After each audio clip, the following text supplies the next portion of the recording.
Assalamualaikum warahmatullahi taala wabarakatuh.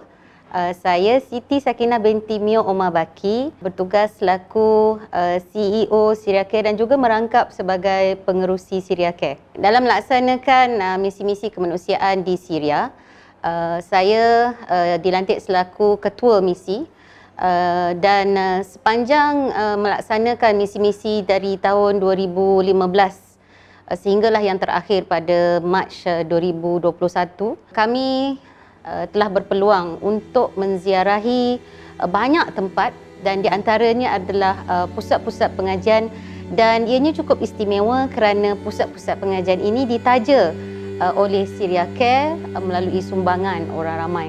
Satu perkara yang kita tak dapat nafikan, oleh kerana peperangan yang sudah berlaku selama 10 tahun di Syria, terdapat lebih daripada 2.4 juta kanak-kanak yang sebenarnya tercicir pelajaran mereka.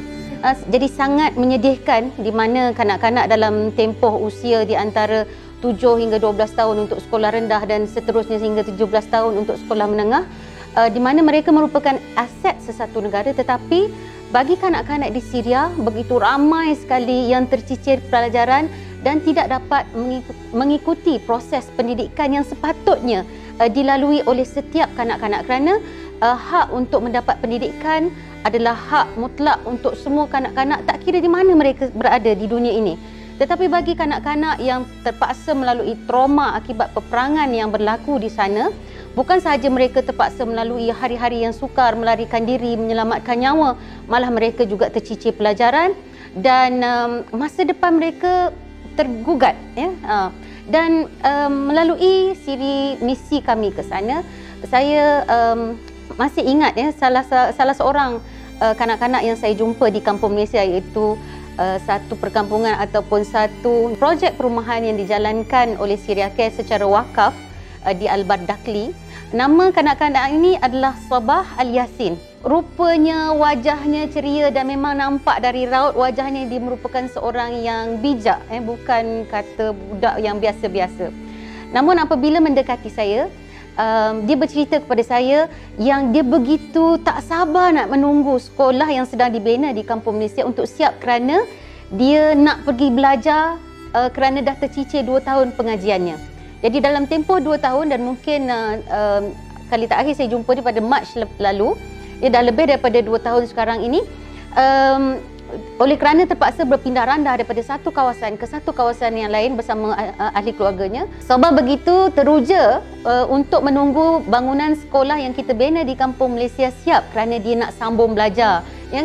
Dia walaupun telah ketinggalan pelajarannya selama tempoh 2 tahun, bercita-cita untuk menjadi seorang doktor. Saya rasa begitu terharu apabila mendengar suara hatinya, kerana walaupun dengan kesukaran yang dia lalui, sedikit pun tidak mematahkan semangatnya untuk memperbaiki dirinya, memperbaiki keadaan keluarganya dan juga masyarakat setempatnya. Jadi ramai kanak-kanak seperti Sabah, ya. Salah seorang lagi yang saya masih ingat yang bernama Jannah, ketika mana kami memasuki sekolahnya. Sekolahnya hanyalah ibarat kontena buruk dan dicantum, yang mana kalau musim panas seperti berada di dalam oven, begitu panas dan membahang.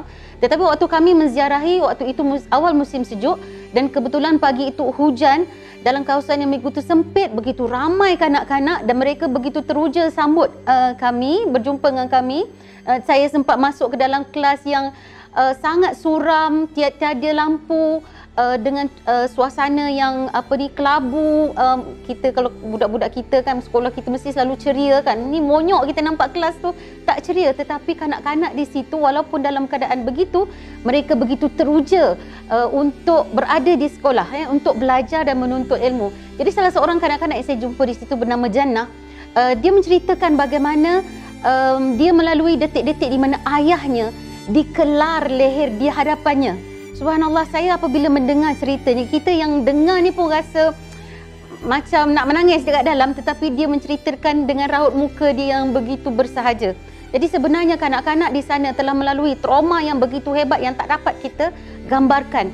Dan sekolah-sekolah merupakan satu kawasan yang dikira selamat untuk memulihkan trauma yang mereka lalui, dan kita memberi sokongan kepada mereka pemulihan jiwa mereka, kita memberi mereka peluang untuk memperbaiki diri mereka, kita memberi mereka ajaran untuk mendidik akhlak mereka, agama mereka, agar mereka menerima dengan sabar ujian yang Allah berikan kepada mereka, dan seterusnya memperbaiki diri mereka untuk satu hari nanti bangun dan keluar dari sekolah dan menyumbang sesuatu untuk memulihkan Syria yang subhanallah satu negara yang begitu cantik sebelum ini, namun pada ketika ini 70% daripadanya musnah dan dalam keadaan yang rosak. Jadi apa yang kita beri kepada mereka, apa yang kita beri kepada kanak-kanak ini melalui program Edu for Syria yang dijalankan oleh Syria Care adalah kita memberi pendidikan yang holistik dengan suasana prasarana yang begitu baik dan cantik, kerana ianya membantu mereka untuk menjadi insan-insan yang berjiwa besar yang akan menyumbang balik dan membantu masyarakat mereka.